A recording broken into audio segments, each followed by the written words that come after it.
familiar sound of static and low-tech reviews. It's kind of nice going back to crap quality. I'm joking. Just quality's terrible. I don't even have to look to know that they're static. Let's see how bad it is. The familiar sound of static and low-tech reviews. It's kind of nice going back to, heck yeah, brother, static for days.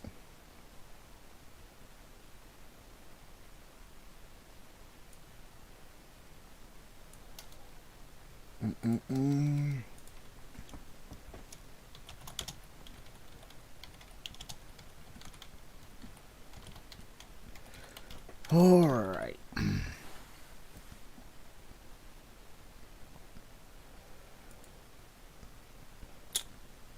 Q, why are you on so late? Also, Q, you missed an earlier review earlier. You didn't hop on. And you're late today. What happened? Well, I'm about ready to show you what happened. I got on OBS, and it says, welcome back, continue with Google, and then welcome back, continue with Google and all of that. You click it, bam, takes me sign into Google accounts, and it goes to this black screen. I've let it sit for about 15 minutes to see if it ever update, and no, it does that with both of them. So I actually cannot stream because I'm not connected to my chat or my restream, so I can't control which one I'm streaming to, YouTube, Twitch, etc., etc. My OBS is borked right now. I don't know if it needs to be updated or what's going on, but yeah. I've been disconnected from everything, and anytime I try to log back in, it will not allow me to. So, this is just a small update. I'll either be doing it all live like I used to, way back in the day, using my encoder, which I'm on now, my actual AMD encoder. So, statics is going to be back because, well, I don't have any of the noise suppression and all of that settings on my AMD thing, and I don't feel like downloading another program just for that. The noise cancellation and all that, believe it or not, is on in the options menu and all of that via Windows. But I don't think it's cancellation. I think it's like a dampening or something like that, or reduction or something. It's not good is where I'm trying to go to. So, OBS is borked. So I will either be streaming through this for the time being, unless I manage to get OBS fixed, or, I mean, well, I'm supposed to be on a mini vacation anyway, so I could just worry about it later down the road. Not entirely sure. Now, Dead by Daylight creation review. I hopped on. I was scrolling through. And, something new has been added here.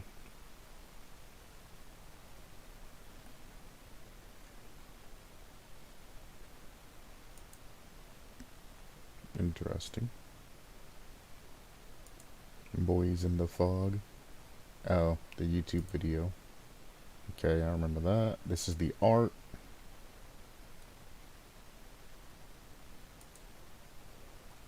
Okay. This is the Terminator from way back in October. Looks like he added it in.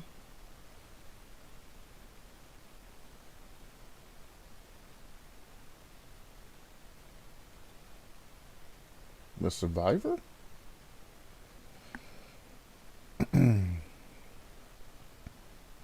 Yeah. He added in the Survivor, Sarah Connor. Sure, we'll start here. Sarah Connor. Sarah comes with 3 perks. Grit your teeth. Hang on. What? What? I thought this was going to be like that, and then it was going to be an overview. of all the perks and things like that, but no, it literally says she comes with 3 perks, and then it goes off onto the first perk. Um, oh, your entire post is like this. I see. Hmm. So before I even start into this, let's go over what I always go over. This was edited too, by the way. About using the server tools to your advantage. This is your second post of whatever in this particular post. And yet you still ain't figured out, headlines, formats, even the headings would be good. Anything to separate all of this. I shouldn't have to scroll up and down and try to find where your perks start, where your perks end, and all of that. This is a terrible format, and anybody trying to actually look for particular things is going to get a headache. I don't know why people can put something down like this bad and not see that, hey, this don't look right. Something's kind of fishy here. And it's like, brother, just use the tools that are available to you. If you don't want to use the tools, fine, but don't quadruple space everything out in between different sentences and then have one huge thing here and then quadruple space everything out and then double space, quadruple. It doesn't look good. It's not eye candy. And something like this don't look good, people are mostly just gonna scroll by and then dip out. You will find some avid readers that see the name Sarah Connor and will read through it, because the Terminator and all of that. But now you're just coasting by on a name instead of, your creative influence and, getting proper feedback versus, oh, it's Terminator. Cool. Good idea. Yeah. Thumbs up. Like people that are making, like I see out in the other, FNAF. A lot of people are bringing up FNAF and using the spring track bit and all of that. You're going to get, yeah, that sounds cool, and thumbs up because it's FNAF and people have wanted to see Springtrap and things like that in the game. They're not saying, yeah, you have a good creation. They're not saying, yeah, this is good. They're not giving you that positive feedback and all of that based off of your work and the deeds that you've done. They're going off of the name or the brand that you're carrying. And they're saying, yeah, I like FNAF. Thumbs up. I like Springtrap. Thumbs up. Yeah, he should be incorporated into the game. Thumbs up. But nobody's saying, oh man, this concept's amazing. I love the perks. I love how everything's implemented. It's perfectly balanced and all of this, I love this creator. I'll be looking for the future for anything else that you decide to post. Like, no. And this kind of goes to show that somebody will always like your work, no matter how it ends up looking. Either way, let's try to unjumble this. Resilience is the first perk. I just facepalmed right now. How are you going to call your perk resilience? Out of all the words that you could have used, you used the word resilience, which is part of the base game.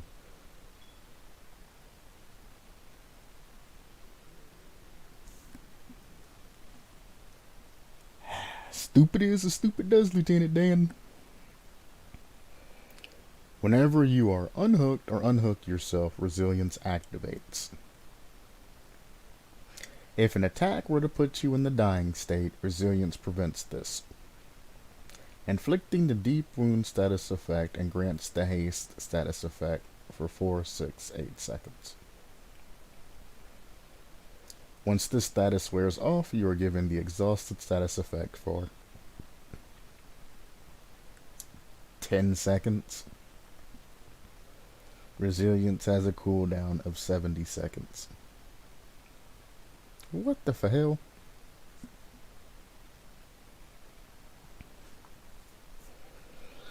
Bro, why am I even going over this? Let's start from the beginning. Whenever you are unhooked or unhook yourself, resilience activates. So after you are unhooked, unless you have, a perk that's going to heal yourself up, like second wind or anything like that activate, you are going to jump off the hook in an injured state. Resilience obviously has to have its name changed. So let's say unnamed perk activates. Right there. How long does this unnamed perk activate? You said when it activates, but you don't say how long. Because the thing is, if you don't set a time limit or a state or anything like that associated with that, plus it's not if an attack were to put you in the dying state, resilience prevents this. It's if an attack were to put you into the dying, you get the endurance status effect. There's a status effect for that. You gain the endurance status effect. Endurance allows you to take an extra hit, which then gives you the bleed out timer. I guess I can't call it a bleed out timer, but it gives you the timer, same as the deep wound status effect does. Deep wound status effect is what killers inflict upon you. Endurance status effect, which it's called other things, but I'm just going, based off of per lingo and per language of Dead by Daylight. You get the endurance status effect until you get hit. So use the word endurance instead of if an attack were to put you into the dying state, resilience prevents this. And if you're going to take the time to not look up any of the lingo and all of that, you need to go into further detail and extend everything out.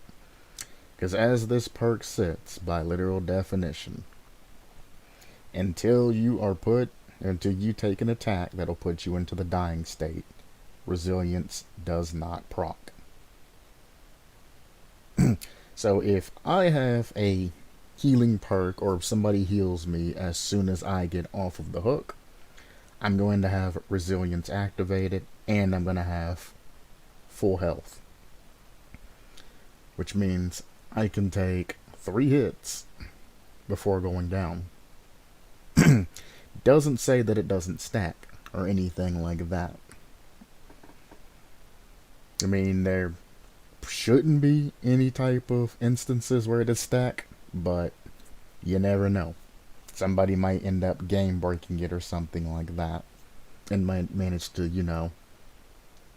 use like what's it called? Soul Guard Charge or Medal of Man or some other weird perk that I have not seen or don't know about to somehow get multiple activations on that. But the main issue I'm talking about is if you activate resilience after getting off of a hook, or, if the killer's nearby and they give you borrowed time, you get hit. The killer catches up to you, hits you again. Your resilience will now activate, giving you the, speed boost, haste status effect of unknown percent for 8 seconds. Now, because it says once this status wears off, you're given the exhausted status effect. But it says if an attack were to put you into a dying state. That is the key terminology for this entire perk. So, if somebody gives you borrowed time and you get hit, you're going to get that haste speed boost. Then if you get hit again, your resilience is going to proc, and you're going to get that speed boost again. Is another one of the issues that it has. You have no sort of exploit prevention on the end of this perk. I gotta check chat manually now. Oh, it's just a bot. Hello, bot. So with this particular perk, you could essentially just game break everything. Then once this status wears off, you're given the exhausted status effect for 10 seconds. Does it matter? Because you're getting the haste. The haste for 8 seconds gets you far enough away to where you should be able to loop an additional 10 seconds. One, if you're exhausted, you shouldn't even be able to use the resilient status effect. Two, it should have a fairly large cooldown to it. Like it has 70 seconds cooldown. It also needs to have a fairly large cooldown exhausted wise. If you're going to have exhaustion, you need to have that up to that cooldown of that. Easiest way to do it is to drop the cooldown that you put here and just add the exhaustion effect being 60 to 70 seconds, or however much, 70 seconds as you have it put. And then just put that this perk does not activate when you're exhausted. Because as soon as you get unhooked, you're no longer exhausted. So, this perk should be tied to the exhaustion system, so you don't unhook, dead hard, or sprint burst away, and then take a hit and get another boost. Or even worse, have the perk overcome. Somebody unhook you with like borrowed time or something like that, and you get double activations. Or if they unhook you regularly and you get the super speed boost with overcome and the haste on top of it. There's a multitude of situations to where you can get double stacks with this particular perk. Bringing up borrowed time, this is literally just a borrowed time that you can give yourself, but you're not giving this survivor any type of negative for giving themselves the borrowed time. For example, Deliverance has an activation, and then once it does activate,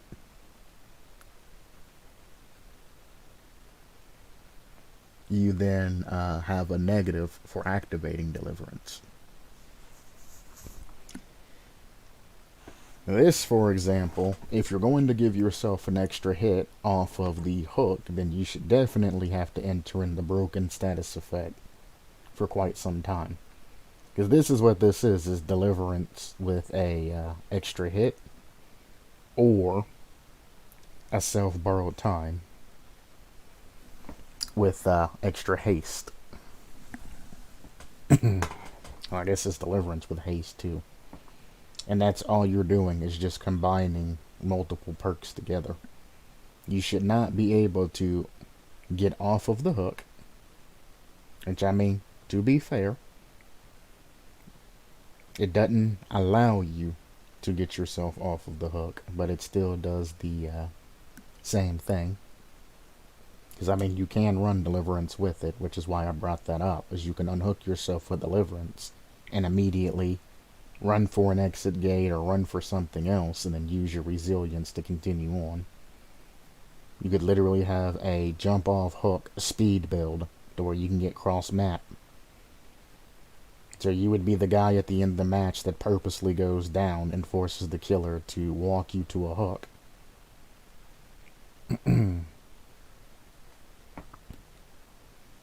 So that other people can open up exit gates. And as soon as they get on an exit gate, you pop off the hook, you run right by killer, they hit you in the butt, you get a super extra speed boost, and you run all the way to the exit gates and walk out, teabagging at the exit gate, and killer can't do anything about it. That's the type of builds that have come from that.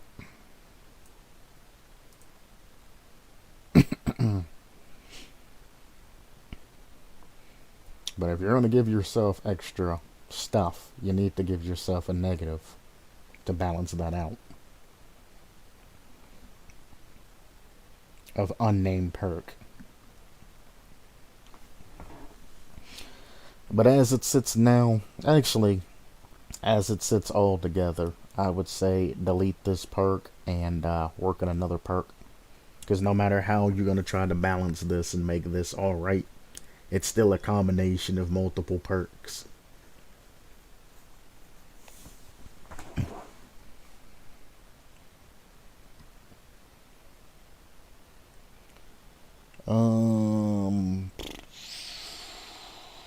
Really? Stun mine? Really? Really? You went from blast mine to stun mine? Really? Do you have any type of creative flow? Any brain power to come up with your own things? After preparing a generator 50% of the way, stun mine activates. While being chased by a killer, press the ability button to place an EMP mine that remains in place for 25 seconds.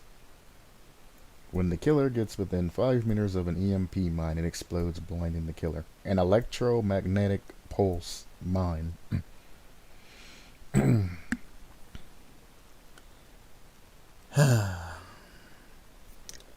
So EMPs have, like it says, electromagnetic pulse inside of it, and that particular pulse overloads electronics. That's the whole point of an EMP. The killer don't have any type of electronics or anything like that.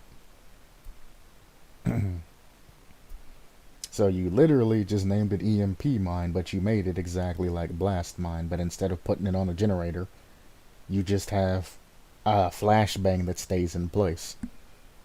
So again, you took Leon's flashbang and Jill's blast mine and you combined the effects together. No creative juices, no creative flow. How you managed to do that twice? You are 0 for 2, friend. Take this perk and delete it. Don't even think of anything else. Ask somebody else for their opinion. Stop thinking for yourself. You obviously cannot think for yourself. You just look up things and you combine two things together. You didn't even make it unique. You literally just combine two things together. Go to a friend. Ask for help. Ask him to help you design a perk. Have a good conversation with him. Catch up on things. One of your smarter friends. Not one of the regular guys you hang out with. Because they're probably dumb as rocks too, because they hang out with you. Go to another friend. The one that's smart. The one that's the voice of reason. The one that tells you, hey, maybe you shouldn't be running cars in the trees and things like that, because you might get stranded. Maybe you should have somebody follow you guys in a car so you can get home. That guy, the smart guy. Make sure he's there. Go talk to him. He'll set you up. Oh, hello. I just woke up to work. What's going on, Galanonim?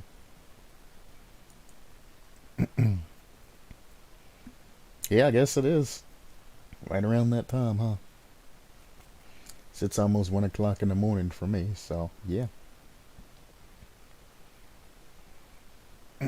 Also, a 5-meter radius of the EMP mine is the radius of it, which is huge for something that you should have to particularly step on. It never says anything about it being a proximity mine. It just says, which you could have named it proximity mine instead of EMP mine. You can throw that out there. And it would have been a little better than just EMP mine. But, again, 5 meters is quite a lot of distance. You could actually catch killers through walls and a whole bunch of other things with that.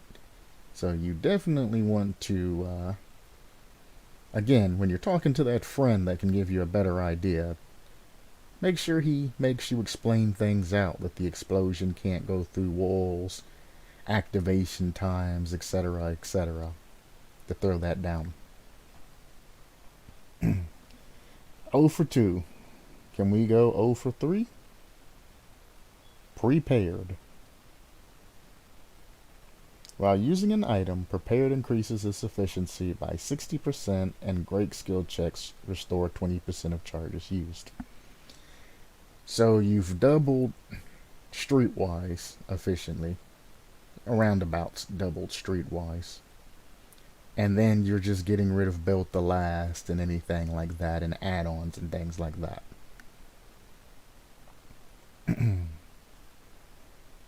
And then prepared deactivates once the item is fully depleted.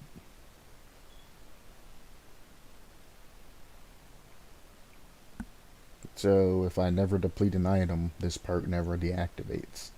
So before the item wears itself out, I'm just gonna sit the item down and then go find another item. I mean, is this perk supposed to bind a specific item you bring with you to you? First item in your inventory you can never drop? Because if it's a counter to Franklin's demise, we could spin it that way and make it different. And get rid of this high efficiency BS, because Streetwise does that. But, you know, prepared makes it to where you can't ever drop the particular item. I mean, you can't pick up new items, but you never drop your item you're using. Great for keys or flashlights. And then make it useful for every item except for items that have skill checks, because flashlights and keys and all of that don't have skill checks, only medkits and toolboxes. So change this to another effect and get rid of the efficiency and all of that, and then make it to where your item cannot be dropped, the counter to Franklin's demise, and give it, you know, a passive that's similar to this but not this. And we could talk about that. So I'll give you a 0.5 out of 3. Better than I thought you were going to do. I'm actually generally impressed on this perk. At least there's wiggle room to actually rework this. It's still just 2 perks combined, but, you know, it can be reworked into something.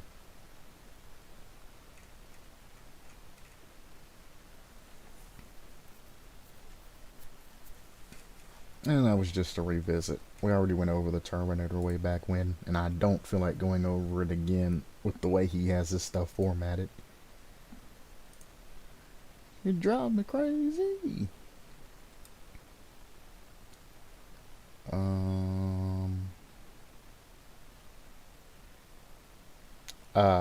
What the hell? I'm surprised this person's post didn't be taken down. I'm not gonna say that particular word, but with the name Pretty Pink Pansy and putting that word into something, yeah, that's some pedophile stuff right there. This person needs to go on to a watch list. For those of you that don't know what that particular word is, if you're not a kid, I invite you to look it up, but it's essentially pedophile. This word is jailbait, and people that use this particular words are generally pedophiles. That's what that means. If you know what the term jailbait means, that's jailbait. And anybody that calls anybody that is a pedophile, and they probably need to be taken to psychology. For that word to be posted on this forum, and for Mandy Talks down here not to have picked that up, is a oof. That's a oof. And the weird thing about it is, I see a lot of people mention this word when they're talking about anime and all of that, and I'm like, am I missing something? Like, people are just straight up openly admitting to being pedophiles nowadays. Oh, well, it's a cartoon, so it don't matter. And I'm like, it kinda does matter whether or not it's a cartoon or not, because it's illegal. I mean, you can skate around ramifications and things like that, which they generally do when released to America by having the character state they're 18. But no, they're not. You guys are pedophiles. You need a therapy.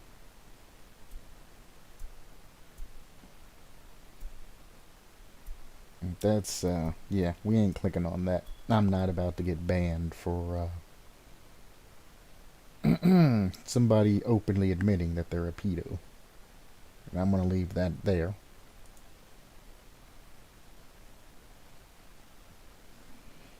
Ooh. Again, if people would just look up things before they started saying names and things like that.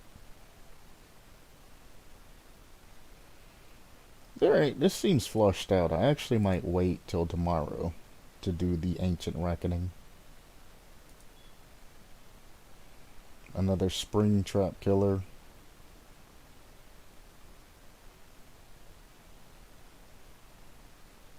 I mean, it's got words, and it don't look to be completely terrible. That'll be the second one I showcase tomorrow. Well, if I get my OBS working. Circus Baby, yeah, we'll go over this one. I can already tell you, no, it ain't got enough detail. It's missing all the schnass that everybody else misses, but we'll take it for what it is. I thought I'd make an FNL chapter that has Baby as a killer instead of Springtrap. Springtrap just seems so obvious, and when people think of FNAF chapter, they instantly think of having Springtrap. Actually, my first instinct when they said FNAF is I want a fast killer like Foxy. You know what I'm saying? Like Ignited Foxy or something like that, who runs around with the hook that can just start slaying people. Springtrap's cool and all, but Springtrap for the most part is slow. He is extremely slow. I mean, he crawls kind of fast on the other FNAF games, but if he ain't crawling through vents and things like that, when he's walking and doing things like that, he's really, really, really slow. So, I mean, yeah, I guess Springtrap has the horror factor, but he ain't got the speed like Foxy would have. Or any of the nightmare animatronics and things like that top Springtrap. But I guess lore-wise, Springtrap would be the one that the entity goes from, because he's a walking vessel of suffering. So, here's what it is. Even though all the animatronics are kids that were kidnapped and killed too, so I guess they would be free suffering as well.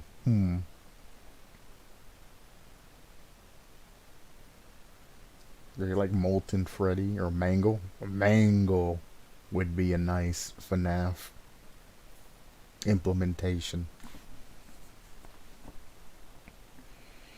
Anyway, but I'm not gonna make one. But I'm gonna make one with Baby instead. I think Baby is better than Springtrap. Well, if you're talking Baby as in, you know, Endo, and then after getting ejected from Molten Freddy, you know, that, then yes. But if you're talking about just regular Baby, she's not really that scary. If I remember correctly, she's Elizabeth, I think is her name. Afton's daughter. Baby is definitely not better than Springtrap. Yeah, she talks to you and tries to manipulate you, but she's not scary. Anyway, Biddy Babs. Baby comes with two Biddy Babs by her side that follow her around. Hold L2, so you're a console boy. Or indoor girl. Hold L2.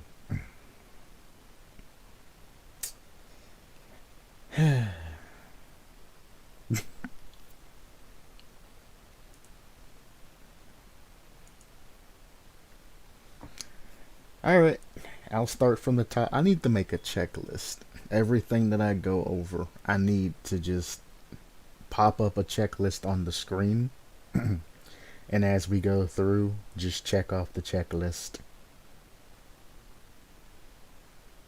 As opposed to going over everything and saying the same thing every time. I think it would be better content-wise.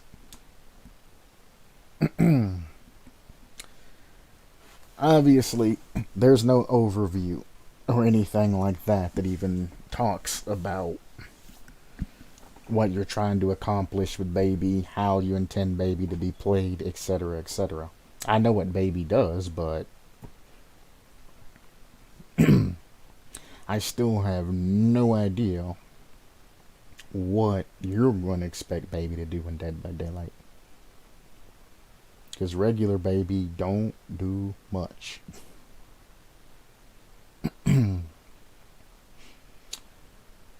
Two, use the format tools on the actual form. They're not as bad. This isn't as bad as the last person's that I did, but this is still kinda bad. I mean, you do leave a line in between things to let me know this is one thing, this is one thing, this is one thing, but I have to look kind of carefully. And I didn't even see this the first time, I seen it the second time through.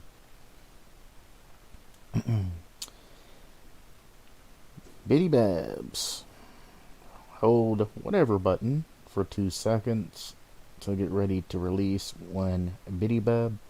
So I'm pretty sure the power button's R2 on PlayStation, so I don't know what L2 is. To get ready to release one Bitty Bob that would charge towards a survivor at 150% speed, which I believe is 6.9 meters per second. Bitty Bobs will have auto aim, but because of the speed, Bitty Bobs would run. It wouldn't have great turning skills. Well, it's an AI, so what are you trying to say? You said that they have auto aim and they run straight towards a survivor, so either they're gonna have this amazing AI that allows them to run, they're gonna stop, turn, and then run again and completely just wreck survivors, or you're gonna have this dumb AI that just runs forward, slaps into a wall, and continues to run at the wall and becomes another meme.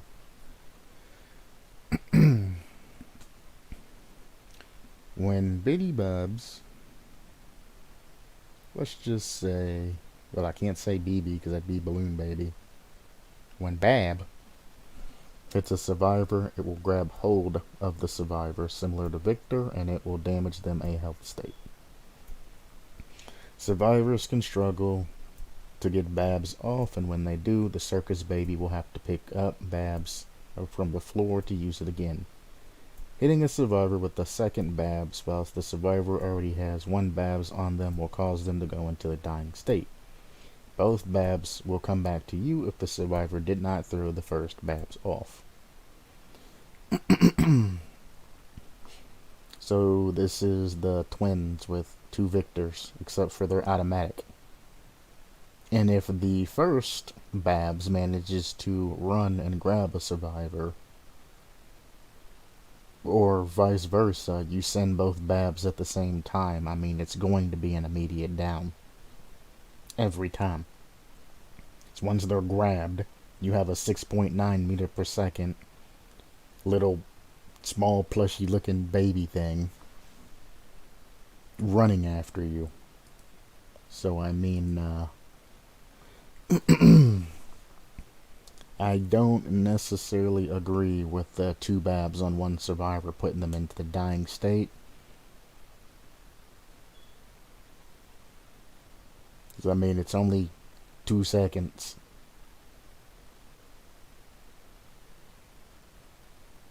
So you, 1, 2, send one out, send another one out, and you have 2 charging towards the survivor.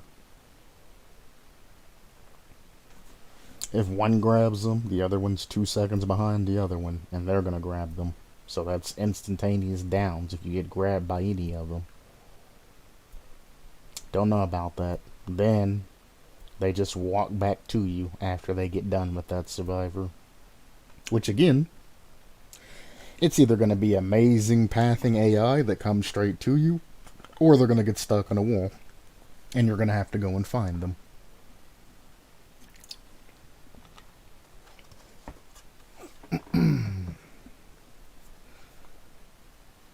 Babs can down an injured survivor, but the circus baby will have to pick it back up again from where the survivor was down.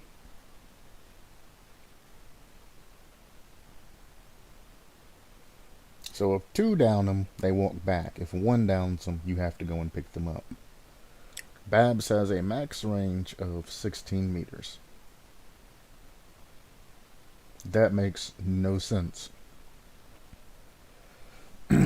They move at 6.9 meters per second. And you set their max to 16 meters. What? So that's like what, like 2.5 seconds or 2 point something seconds? Almost 3 seconds. Just for the sake of this, I'm going to say 21 seconds or 21 meters, just making an even 3 seconds of running time. Always aware. Baby always counts the amount of people in the area. When 2 or more survivors are within 12 meters of each other, their ores are revealed to you, but only if you are within 24 meters of them. Weird way to explain that, but if there are 2 survivors within 12 meters of each other, they're either working on gens together, discordance, or they're healing. Nurse is calling. So, I guess they could be like a new survive with friends, survivor, but I'm thinking about entire player base. Not just the new, but the experienced and things like that too. Generally, it's going to be either they're healing or they're working on generators, and there's already 2 perks that gives you the monitoring for that. And then Scooper. When the circus baby encounters a survivor that is alone or not within 12 meters of a survivor, she can use her scooper, which has a range of 6 meters and can be used over pallets and windows. The scooper shoots out of her stomach. You know that the scooper is an actual machine, right? It's not something that sits inside of her. The scooper you're thinking about that sits inside of her is literally for ice cream. Baby dispenses ice cream out of her stomach.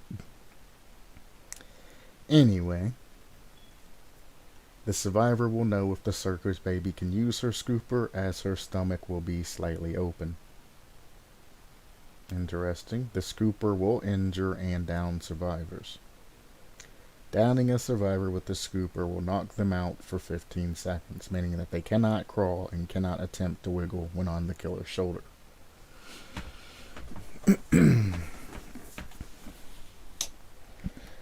So you're saying not only at any time that anybody drops a pallet on you, you're just going to scoop them and get free hits there. Or anybody that jumps out of a window or vaults a window is going to get hit by the scoop. But after they get down, they're out for 15 additional seconds. Which means if you scoop and pick them up, you can have a maximum. Well, this probably take like a second or so to get to them. So you can have a maximum of around 30 seconds before they can even get free. So it takes 16 seconds to wiggle free. And then this lasts for 15 seconds. So I gave 1 second for pickup, get to them after you've hit them with the clap. Possibly longer if they manage to throw the pallet down, but if not, it'll be about 1 second. Even though pickup's 1.5 seconds to... What was the higher end of that? I don't remember. So any of that put into a backpack build. You'll literally just be clapping survivors and walking around all happy. And the funny thing about this is they wrote it like they were perks, but they're not perks. They're just specific to baby.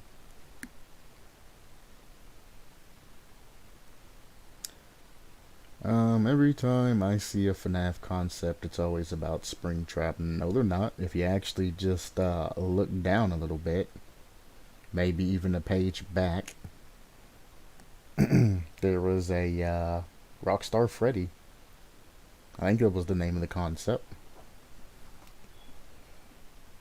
I've seen a post that had every single animatronic in it.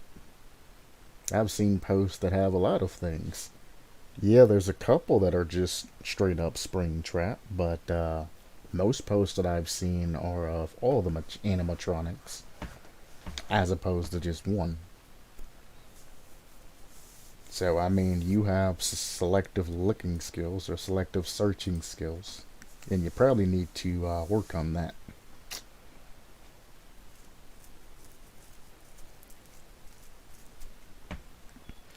Obviously, note all of this. If baby was going to be incorporated into the game, it would actually be baby, not your, I don't want to say delusional mindset of baby, but not just your interpretation of baby. Interesting to see that's how you'd think baby to be played, but that's literally just the twins with a second Victor that's automatic. That's it. And then you slap in a range attack that can just knock people out. And there you go. You could have easily just said buff the twins, and that would have been the end of it.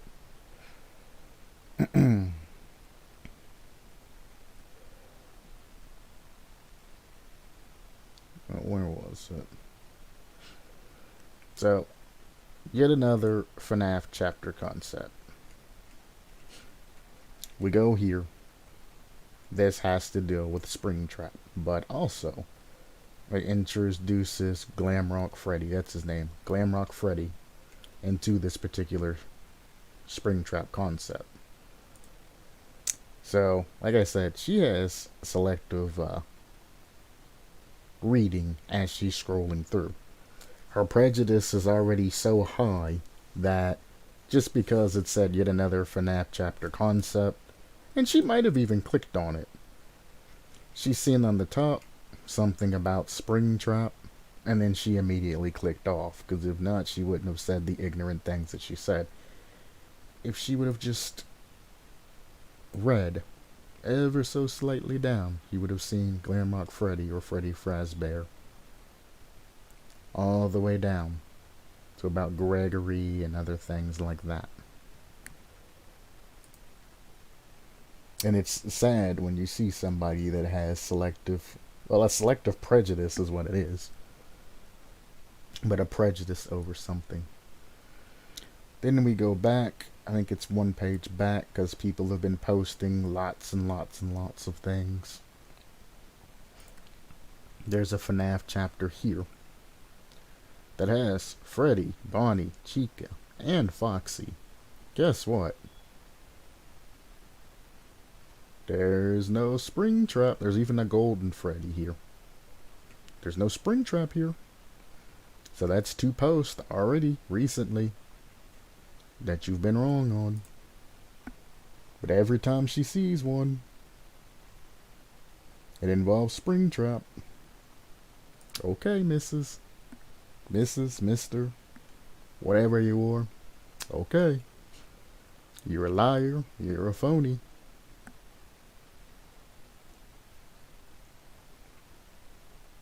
Lulu, the lion. Guess I can call you Lulu.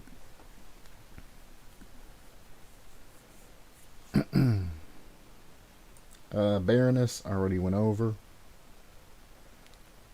Cordy. Oh my god, Cordy. Please say something that's actually informative and not something bad. Why would a killer ever use double edge? They're both completing a generator, which they don't want to happen. And printing progress to the other generators, which they also don't want to happen. This perk has 0 upsides.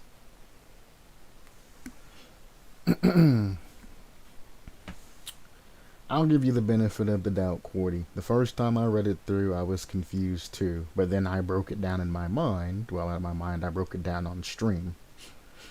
And sent it along every different route that I had. And I got a perk that is useless on one side, and then on the other side, a perk that is way too OP.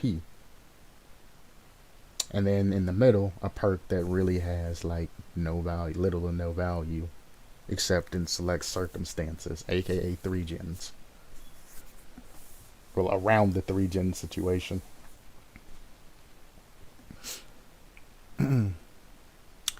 But you went through, read it once, and then commented over it. You didn't think to critically think, didn't think to pull it apart, didn't think to actually try to get into the mind of the author or creator. You just sent it through once, said, nah, this perk's useless, and then came and posted about it. That's why I don't agree with, I'd say 95% of the things you say, Cordy. Because you don't think, you just say, and you don't harp over the things that actually are legitimately wrong. You harp over things that are just, somebody says, oh, you can move at 2,000 meters per second and you can clap survivors with 1 hit. Also, the killer's color is blue. And then you say, oh, well, the killer color is blue. The killer color can't be blue. Blue doesn't work with the engine, or something like that, or something just way off the side, and we're all sitting there like, Cordy, what about the 6,000 meters per second movement speed, or the 1-hit downs and all of that? Like, is that just fun? It's this situation. So this is why people like Cordy, that go leaving comments and all of that, if he was to become a reviewer, he would have 2 stars. And a lot of people would be putting him in his place because he's not taking the time to understand things. I know reviewers like this that have 2 stars, and they're like, well, why do you always have 2 stars? It's like, because you always say the first ignorant thing that comes out of your mind, and then you move on. You don't actually take the time to break it down. Yes, I do say the first ignorant thing that comes out of my mind, but I do it for a reason. I am streaming. I am trying to show my thought process on this. So I say, when I first look at this, I think this, and it's useless. And then I'm like, all right, well then let's break it down. And then we start going off different paths, and we start critically thinking everything out till we come to one solution. He ain't doing that. He just says, oh, it's useless. Perky's talking about double H makes it to where you can complete a generator and the remaining progress of that generator goes to the other generators on the map. Cordy ain't understanding is he means what's left of the progression goes to other generators on the map, which is where it can be OP or it can be useless. If you walk the 4 different gens before any survivor works on them, that's 80 seconds or 100% progress. That'll be transferred to every other generator. So when you get to that last 3 gen situation, you either have the super buff generators, all of them happen to be done 400 plus the original 100%. So each of them have a stacking 400% penalty on them on the last 3 generators. Or that last, let's say, 2 generators get done and you got, 3 left. Killer walks over and dings 1. That 100% gets distributed to the other generators around evenly. Now, that's when it kind of gets to little value, because 2 are done, you still have 5 left in the map. 100% going to 5 things, only, for like 20%, 20% extra progress going to the remaining generators, two of which you're not even going to see touched by survivors, which is where the limited progress goes. Then, if you're out of your mind, like Cordy is, and you say it's useless, why would you rather have an anti-perk to let things through? Let survivors go through and things like that. And, well, you can tell that this was a meme. For those of you that want to know, it's the Baroness. But you can tell that this was kind of a meme type thing, too, when it comes down to it. Very memey. Killer. But then it comes down to the useless of it. If survivors do 80% on a generator, you complete that generator, and then the remaining 20% that's not left goes to another generator, or goes to other generators. It's split evenly to the other generators on the map. Now, if you're running Ruin or something like that, it's kind of meh. I mean, it's still pretty useless because you're completing generators for the survivor. You're giving them essentially an easy 20% clap there, and a free gen on top of it. But I mean, anybody designing killer perks, you gotta think twice about something that don't make sense.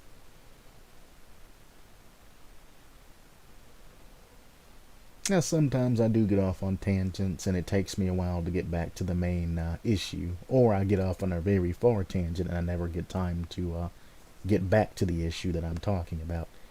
It happens occasionally. But most times I try to be thorough about it. Cordy, every time I see him reply, I just shake my head because I know I'm probably not going to agree with what he says. Here's the perk. Pressing the active key on a generator, the killer can instantly complete it. The remaining progress will then be redistributed between 1, 2, 3 random generators.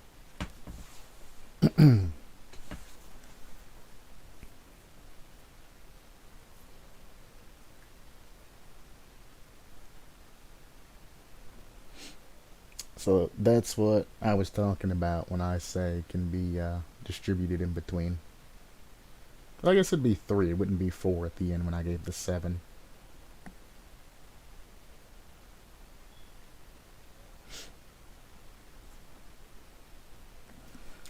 But like I said, if this comes down to a 3-gen situation, and the remaining progress, you go and you complete every other gen that the survivors aren't doing, and all of that progress gets redistributed between 3 gens, or the last 3 gens that are left, survivors are going to have a hell of a time trying to complete that generator, especially with Ruin and things like that on top of it. Because you can force a 3-gen situation. Wherever survivors spawn, you just do the generators. Well, you just essentially just protect the generators and then walk out and complete another generator when you have time. Survivors get to the last 3 gens in the map, and now they have all the progress of all the other generators that were completed that they have to do between 3 different generators. It says redistributed between. That could be all, it could be evenly, that could be anything. Because it doesn't say evenly and it doesn't say all. So it could be multiplicatively, it could be additive. Nobody knows. And without all of that information to make a final statement, this is what you get. All I gotta say is there's a reason why there isn't a vote down button. Because cyberbullying would be a thing with dislikes and downvotes.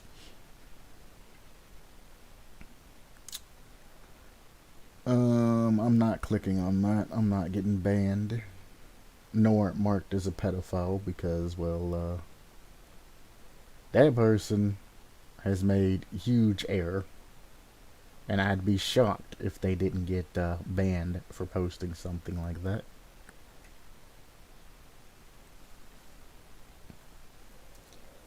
But that is going to be it for the day. Hello, bots. Hello, bots. Hope you have a very good day, especially you, Galanonim. So that was about an hour live stream. Not bad, not bad. Especially for little to no content. Hope you have a good day at work. You gotta take care of yourself, man. You gotta take care of yourself. Stay cool, stay calm, stay classy.